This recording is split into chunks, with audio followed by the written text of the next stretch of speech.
Só você e Deus sabem o que você enfrenta em silêncio. Não é porque eu estou sorrindo que estou bem.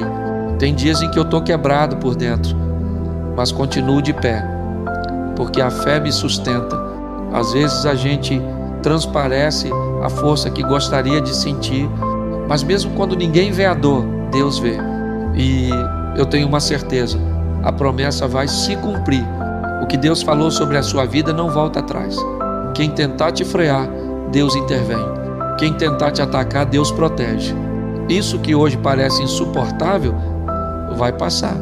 E quando passar, você vai entender, Deus nunca perdeu o controle.